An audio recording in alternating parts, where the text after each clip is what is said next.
Hello दोस्तों, कैसे हैं आप लोग। मैं श्वेता पांडे आप लोग का मेरे चैनल स्टडी विद श्वेता पे वेलकम करती हूँ। एंड आई होप आप लोग बहुत ज़्यादा अच्छे होंगे। अपनी जो प्रिपरेशन जर्नी है उसमें कंसिस्टेंट होंगे और जिस भी एग्ज़ाम के लिए आप प्रिपेयर कर रहे होंगे उसमें डेली मेहनत कर रहे होंगे। ठीक।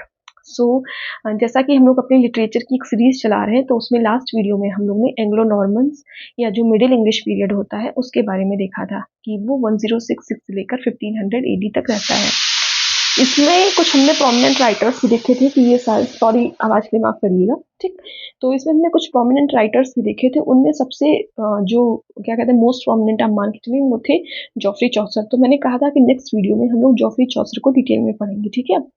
तो बात करें जॉफ्री चौसर की, तो जैसे मैं बताया कि ये एंग्लो नॉर्मन पीरियड या मिडिल इंग्लिश पीरियड को बिलोंग करते थे। इनका जो क्या कहते हैं बर्थ ईयर है वो 1343। ऑल तो ये क्लियर नहीं कि 1343 ही है, मतलब उसके आसपास में इसको माना जाता है 1340 के आसपास में। और जो इनकी डेथ है वो 1400 में हुई है। ठीक है। और इनको हम father of English language, father of English poetry, जो कि जॉन ड्राइडन ने इनको फादर ऑफ इंग्लिश पोएट्री कहा है, father of English language, morning star of Renaissance, ये सारे जो क्या कहते हैं अलग अलग नामों से भी जानते हैं। ठीक। इनका जो मोस्ट फेमस वर्क रहेगा उसमें सबसे पहले तो आता है कैंटरबरी टेल्स। ठीक है। आप लोगों ने इसका नाम एक नहीं 1000 बार सुना होगा। लिटरेचर के जो भी स्टूडेंट्स हैं वो इस नाम से बहुत ही ज्यादा से अवगत होंगे, आई मीन यूज टू होंगे। ये एक क्या कहते हैं टेल्स का एक कलेक्शन है।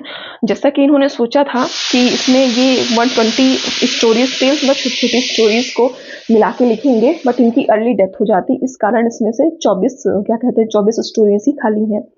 ये मिडिल इंग्लिश डायलेक्ट में लिखा हुआ है और 7 लाइन्स हैं, या हाँ 7000 लाइन्स हैं इसमें। ठीक। और दूसरे वर्क की एक इम्पॉर्टेंट वर्क की बात करें तो वो रहेगा ट्रॉयलस एंड क्रिसीड। ठीक है। इसमें इन्होंने चौसेरियन स्टेंजा या राइम रॉयल जो 7 लाइन्स का होता है उसको इंट्रोड्यूस किया था, जो कि काफी बाद में चल के फेमस हुआ। और इनका एक वर्क है लीजेंड ऑफ गुड वुमेन। ठीक। उसमें आई थिंक मुझे याद नहीं आ रहा, उसमें भी कुछ एक चीज इंपॉर्टेंट है जो अभी हम आगे वीडियो में देखेंगे। ठीक है।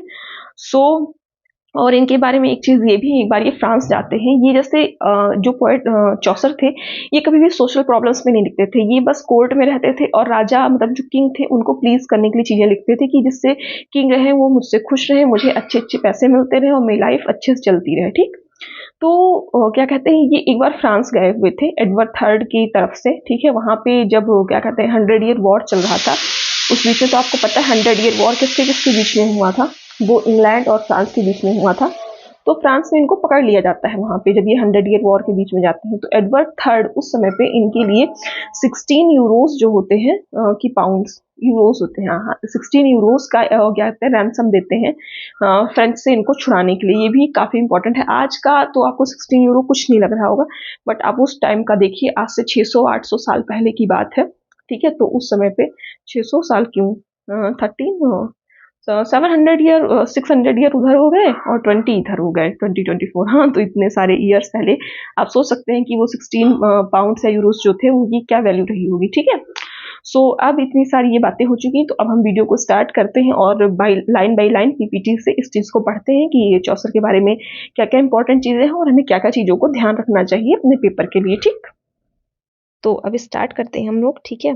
तो जैसे मैंने बताया जॉफ्री चौसर जो थे ये मिडिल इंग्लिश पीरियड को बिलोंग करते थे। और मिडिल इंग्लिश आपको पता ही है कि 1066 से लेकर 1500 एडी तक चलता है। सो इनका टाइम स्पेन इसी बीच में रहेगा 1343 से 1400 एडी तक।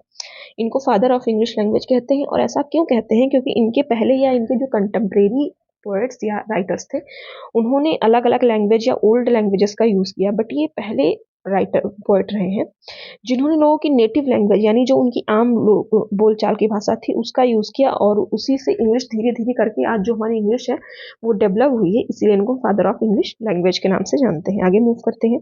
बताया कि ये 1340s में लंदन में रहते थे। इनका जो नाम है चौसर, ठीक है, या जो सरनेम है सेकंड नेम, वो फ्रेंच वर्ड चौसियर से आया है जिसका मतलब होता है शू मेकर। ऐसा माना जाता है कि जो उनके फादर थे वो एक शू मेकर थे। इनके पेरेंट्स रहे हैं जॉन चौसर, वाइन मर्चेंट, और इनकी मदर रही हैं एग्नीस कॉप्टन। इनकी वाइफ रही है फिलिपा रॉयट, और इनकी जो वाइफ की सिस्टर रही है कैथरीन, ठीक है। कैथरीन जो होती है, ये बाद में इनकी शादी होती है जॉन ऑफ गॉन्ट से। ये जॉन ऑफ गॉन्ट कौन थे? ये fourth son of Edward third थे, ठीक। अब ऐसा माना जाता है कि जो शेक्सपियर कह रही हूँ, जो चौसर थे, ये इन्होंने सोशल प्रॉब्लम्स पे कुछ भी नहीं लिखा। इन्होंने बस सिर्फ और सिर्फ कोर्ट के लिए काम किया, किंग को प्लीज करने के लिए, कि कैसे भी करके मैं इतना ऐसी चीजें लिखूं जिससे किंग प्लीज रहे, किंग खुश रहे, और मुझे क्या कहते हैं, फाइनेंशियल हेल्प मिलती रहे, और मेरी जो लाइफ है वो स्मूथ चलती रहे, ठीक।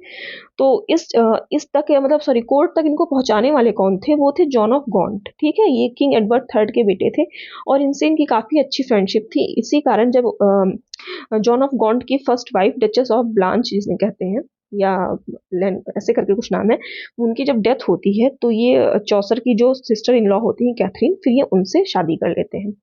आगे बढ़ते हैं तो देखते हैं कि जो शेक्सपियर के कंटेम्प्रेरी पोएट्स कौन कौन से थे। ये काफी बार आता है, पूछा जाता है। तो ये सारे इनके कंटेम्प्रेरी पोएट थे, जैसे दांते हैं, पेट्रार्क है, मोकेशियो हैं, ये सब तो इटालियन थे, ठीक है। और विलियम लैंगलैंड, वाइक्लिफ, ये सारे इंग्लिश पोएट्स थे, ठीक। और इनके क्या कहते हैं, ये भी कई बार क्वेश्चन पूछा जाता है कि इनके अपोनेंट या राइवल कौन थे, तो वो रहे हैं जॉन गोवर और मेंडेविल, ठीक। अब इनके कंटेम्प्रेरी किंग्स, जैसे बताया कि ये कोर्ट के लिए ज़्यादा चीज़ें लिखते थे, तो इनसे रिलेटेड ये क्वेश्चन भी पूछा जाता है कि इन्होंने किन किन किंग्स के टाइम स्पैन में मतलब रहे हैं। तो 3 किंग्स थे जो इनके जिस टाइम में चौसर रहे हैं, उस टाइम में 3 किंग्स चेंज हुए हैं इंग्लैंड के, ओके। एडवर्ड थर्ड, जिनके बेटे थे जॉन ऑफ गॉन्ट, जिनसे इनकी बहुत ज़्यादा बनती थी, इसी कारण ये कोर्ट में इंट्रोड्यूस हुए। वहाँ पे इन्होंने लॉ पढ़ी और अच्छे अच्छे पोस्ट पे रहकर बहुत सारी मतलब वेल्थ इकट्ठी की। फिर आते हैं रिचर्ड सेकंड, और फिर आते हैं हेनरी फोर्थ। ये 3 किंग्स के साथ इन्होंने अपना काम किया है। आगे मूव करते हैं। ये जैसे मैंने बताया कि फादर ऑफ इंग्लिश लैंग्वेज क्यों कहते हैं, तो ये पॉइंट नहीं, पोएट होगा, first poet to write poetry in local और real language of native people, ठीक। और इनके जो वर्क्स हैं उनको हम क्या कहते हैं, लैंग्वेज के आधार पर 3 पार्ट्स में डिवाइड करते हैं। पहला रहेगा फ्रेंच, फ्रेंच का ट्रांसलेशन इन्होंने बहुत ज़्यादा किया है, ठीक है। फिर इटालियन, ठीक, इटालियन से इनका जो टॉयलेस एंड क्रेसीड है वो आप देखेंगे, शायद टॉयलेस एंड क्रेसीड है, या कि जो बोकैसियो की एक वर्क का ही वर्क से इंस्पायर होकर इन्होंने लिखा था, तो कुछ इटालियन टच भी इनके वर्क्स में मिलता है। और फादर ऑफ इंग्लिश लैंग्वेज कहा ही जाता है, तो इनका एक क्या कहते हैं, लैंग्वेज इंग्लिश रहेगा। अब जैसे मैंने बताया कि ये इन्होंने कभी भी सोशल प्रॉब्लम्स पे नहीं लिखी, सिर्फ और सिर्फ किंग को प्लीज करने के लिए लिखी। इसलिए इनको इस तरीके से क्या कहते हैं, उल्टा भी माना जाता है विलियम लैंगलैंड का, जिनके बारे में आपने लास्ट वीडियो में सुना होगा, जिन्होंने पियर्स प्लोमैन और रिचर्ड द रिडल्स लिखा है, ठीक है। वो सारी सटायर्स इन्होंने लिखी हैं। और लैंगलैंड जो थे वो सोशल प्रॉब्लम्स पे लिखते थे कि समाज में क्या हो रहा है, लोगों के उत्थान के लिए हमें क्या क्या चीजें करनी चाहिए, और कहाँ कहाँ करप्शन है, कैसे चीजें सही हो सकती हैं, ये सारी चीजें विलियम लैंगलैंड लिखते थे। बट चौसर जो थे, ये सिर्फ ऐसी चीजें लिखते थे जिनको लोग पढ़ें, खुशी हो, जो रियल प्रॉब्लम्स हैं, जो समाज में चल रहा है, जिससे लोग परेशान हैं। एक राइटर का क्या काम होता है? एक राइटर का जो बेसिक वर्क होता है यही होता है कि आप अपनी राइटिंग्स के थ्रू जो सोसाइटी में रियल प्रॉब्लम्स है, आप उनको दिखाएं, जिससे उनके ऊपर ध्यान जाए, उनमें सुधार किया जाए, जिससे लोगों का क्या कहते हैं, लिविंग स्टैंडर्ड या लाइफ सही हो जाए। बट ये ऐसा कुछ भी नहीं करते थे। आगे मूव करते हैं। तो इनको ड्राइडन ने कहा है फादर ऑफ इंग्लिश पोएट्री। इनको मॉर्निंग स्टार ऑफ रेनेसा के नाम से जानते हैं, फादर ऑफ इंग्लिश लैंग्वेज के नाम से जानते हैं। अर्नोल्ड ने इनको लिखा, अर्नोल्ड ने जो मैथ्यू अर्नोल्ड होते हैं, विक्टोरियन एज के पोएट हैं, काफी ज्यादा फेमस है। उन्होंने इनके बारे में लिखा है, with him is born our real poetry, यानी चौसर के साथ जो हमारी रियल पोएट्री है, सेकेंड, चौसर के साथ जो हमारी रियल पोएट्री है वो पैदा हुई है, ये लिखा कहा है अर्नोल्ड ने। और ये वाला क्वेश्चन काफी टाइम पूछा गया है कि किसने चौसर को फादर ऑफ इंग्लिश पोएट्री कहा है, तो वो कहा है जॉन ड्राइडन ने। अब अगर आप लोग वीडियो देख रहे होंगे यहाँ तक की, तो बताइएगा कि जॉन ड्राइडन किस एज को बिलोंग करते हैं, ठीक। आगे मूव करते हैं। तो इनकी लैंग्वेज, 3 लैंग्वेज तो बताया गया, पार्ट्स में डिवाइड किया गया, बट जो इनकी मेजर लैंग्वेज थी वो मिडिल इंग्लिश लैंग्वेज थी, या एंग्लो नॉर्मन पीरियड की जो इंग्लिश थी वो इनकी मेजर लैंग्वेज थी। और इन्होंने कुछ वर्ड्स फ्रेंच एंड लैटिन से बोरो किए थे। तो आप इनके जो वर्क्स के नाम सुनेंगे, तो मतलब जब आप उनको प्रोनाउंस करेंगे तो आज के समय जैसा लगेगा, पर उनकी स्पेलिंग्स जो होंगी वो बहुत ज़्यादा ही डिफरेंट होंगी। खैर, ये तो चेंजिंग नेचर ऑफ लैंग्वेज भी होता है, ठीक है, डायनेमिक नेचर ऑफ लैंग्वेज। जब आप बीएड या बीटीसी जो भी किए होंगे, वहाँ पे जब क्या कहते हैं, सॉरी भाषा के बारे में पढ़ते हैं तो वहाँ पे आपको पता चलता है कि जो लैंग्वेज होती है वो डायनेमिक होती है, यानी वो टाइम टू टाइम चीज़ें चेंज होती रहती है उसमें, ये चीज़ है। आगे बढ़ते हैं। अब इनकी लाइफ में कुछ मेजर मेजर इवेंट्स देखते हैं, ठीक है। तो जैसे मुझे ना थोड़ा सा कनेक्ट करने में प्रॉब्लम हुई कि 1343 में कोई किसी का बर्थ होता है, तो 1357 यानी सिर्फ 14 साल की एज में मतलब क्या कहते हैं पैलेस में कैसे पहुंच जाता है या कुछ भी। तो 1357 में कहा जाता है ये नोवेल वीमेन के पेज बने। पेज मतलब जो साथ में रहते होंगे, आप अपने यहाँ कभी जब राजा महाराजा टाइप वाली मूवीज देखते होंगे रानी के साथ कुछ लोग रहते हैं, उन्हीं में से ये पेज होते थे, मतलब काम धंधा छोटा छोटा करने वाले। तो ये बनते हैं 1357 में द काउंटेस ऑफ अल्स्टर के पेज, ठीक। फिर 1359 में ये लॉयनर एंड एडवर्ड थर्ड के साथ फ्रांस घूमने जाते हैं 100 ईयर वॉर के बीच में।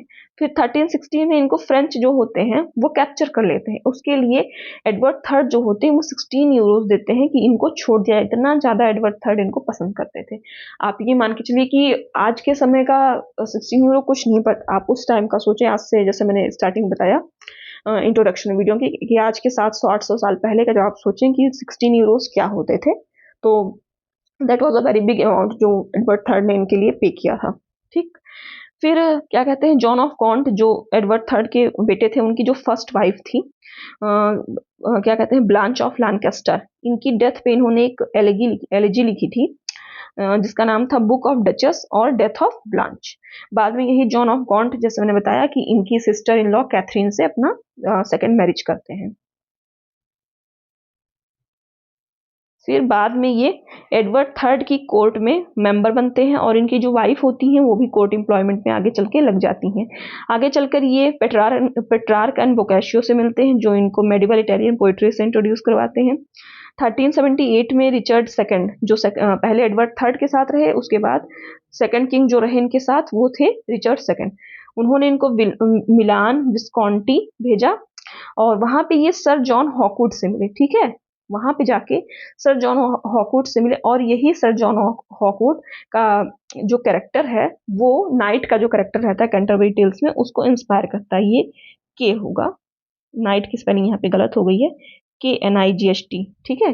तो जो नाइट का कैरेक्टर होता है कैंटरबरी टेल्स में जो सबसे अच्छा माना जाता है, आप सबसे नोबलेस्ट सबसे लॉयल कैरेक्टर अगर कैंटरबरी टेल्स में किसी को जानते होंगे तो वो होगा नाइट का कैरेक्टर, ठीक। तो वो जो कैरेक्टर होता है वो यही सर जॉन हॉकवुड से इंस्पायर होता है, ठीक।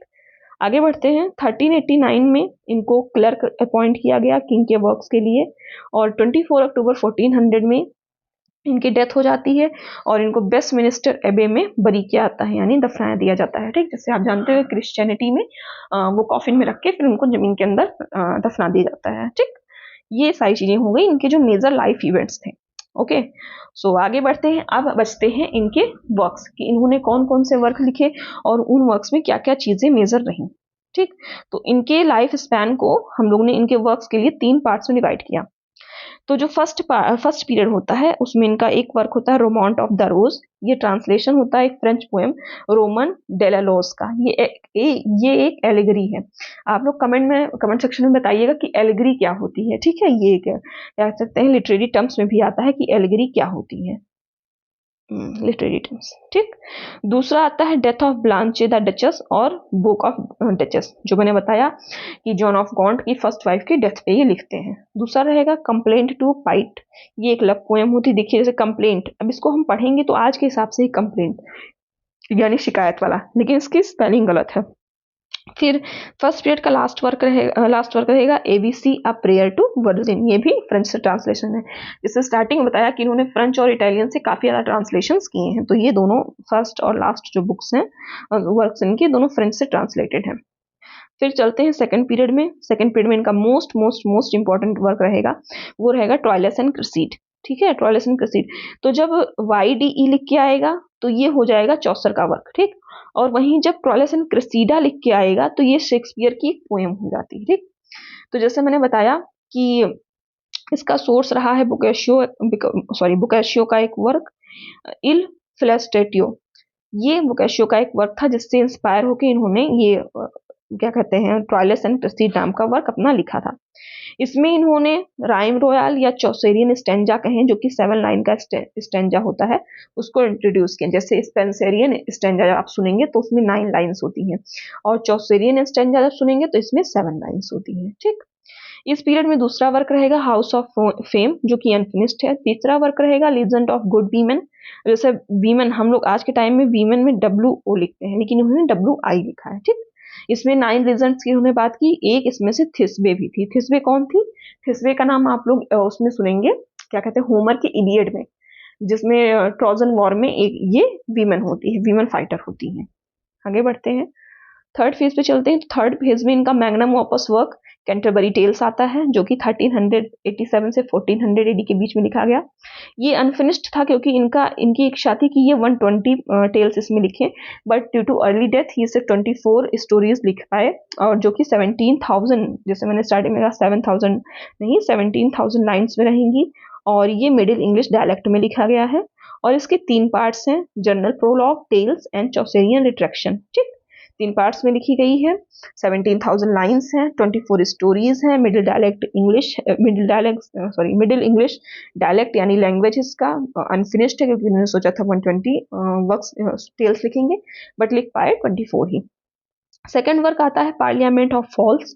ये एक पोएम रहती है, और एक वर्क इनका, ये 2 इनके बैलेट हैं, ट्रूथ या गुड काउंसल, फिर रहेगा फ्ली फ्रो द प्रेस। ठीक, ये इनके 2 बैलेट्स रहेंगे।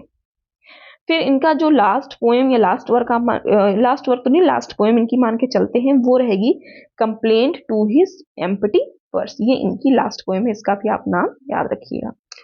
Okay, so that's all for Chaucer बाबा। ठीक है, अब आगे बढ़ते हैं, और मतलब इस वीडियो को एक बार समअप कर लेते हैं सारी चीज़ों को, और देखते हैं कि हमें क्या क्या चीज़ें इनसे याद रखनी पड़ेंगी। तो सबसे पहले तो आपको यही याद रखना है कि इनको फादर ऑफ इंग्लिश लैंग्वेज कहते हैं। इनकी क्या कहते हैं टाइम स्पैन क्या रहा है, मिडिल इंग्लिश क्या कहते हैं टाइम को ये बिलोंग करते थे। इस पेज में ज़्यादा आपको कुछ भी नहीं याद रखना है, बस इनकी वाइफ का और ये पेरेंट्स का नाम थोड़ा बहुत याद रखिएगा, इस पेज से कुछ भी नहीं है। हाँ, इनके कंटेम्प्रेरी पोएट्स को आप बहुत अच्छे से याद रखिएगा, ये क्वेश्चन बहुत ज़्यादा इंपॉर्टेंट है और आपको बहुत अच्छे से याद रखना है। कंटेम्प्रेरी किंग्स का भी नाम एक बार आप याद रखिएगा। फिर फादर ऑफ इंग्लिश लैंग्वेज कहते हैं, कुछ नहीं, इस पेज में कुछ भी नहीं याद करना आपको। एक बार ये थोड़ा सा देख लीजिएगा कि 3 पार्ट्स में इनकी क्या कहते हैं 3 पार्ट्स में इनके वर्क्स को डिवाइड किया गया है, चाहे लैंग्वेज के बेसिस पे हो या टाइम लाइन के बेसिस पे हो। ठीक, और ये पेज आपको अच्छे से, इस पेज पे ये वाला चीज जो है ये अच्छे से आपको याद करके रखना है। ठीक, आगे बढ़ते हैं। मेजर इवेंट्स में ये वाला याद रखिएगा कि एडवर्ड थर्ड ने इनके लिए 16 यूरोज दिए थे। ये क्वेश्चन आई थिंक आ चुका है। ठीक, और ये दूसरा वाला कि इन्होंने क्या कहते हैं बुक ऑफ डचेस किसके लिए लिखी थी। ठीक, और हाँ, ये सारी नीचे वाली चीज थोड़ा सा याद रखिएगा, बाकी इसमें कुछ नहीं देखना। और इनके वर्क्स तो सारे ही आपको याद रखने हैं, उसमें मैं कुछ नहीं कह सकती। और हाँ, बात करते हैं कैंटरबरी टेल्स की। ठीक है, जो कि इनका मैग्नम ऑपस वर्क है कैंटरबरी टेल्स, जिसको मैंने अदर वीडियोस 2 या 3 वीडियोस के ऊपर मैंने बना रखी हैं, और उनमें मैंने कैंटरबरी टेल्स को बहुत ही अच्छे से डिटेल में क्या कहते हैं बता रखा है। या फिर आपको मेरी वीडियोस नहीं सही लगे तब भी आप कैंटरबरी टेल्स की समरी एक बार देख लें। ठीक है, और जो कैरेक्टर्स थे उनको देख लें, टेल्स कौन कौन सी थी, वो सारी चीजें आप अच्छे से याद रखिएगा, क्योंकि इनके कैरेक्टर्स से और टेल से क्वेश्चंस आते हैं। ठीक, ओके, सो अब आगे बढ़ते हैं और वीडियो को यहीं पे फिनिश करते हैं। और do subscribe the channel, like and share the video. So friends, that's all for this video. Hope आप लोग को समझ में आया होगा ये चौसर के बारे में जो भी चीजें हमने पढ़ी हैं। नेक्स्ट वीडियो में हम लोग अर्ली रेनेसा को कवर करेंगे। ठीक, और अभी भी आपको इस टॉपिक से रिलेटेड या किसी और चीज से रिलेटेड डाउट रहे हो, देन आप कमेंट सेक्शन में लिखिएगा, मैं उसका रिप्लाई करूंगी। ठीक है, सो थैंक यू। अगर आप चैनल पे नए हो देन चैनल को सब्सक्राइब करिएगा, वीडियो को लाइक एंड शेयर करिएगा। Okay, bye bye, take care, जय महाकाल।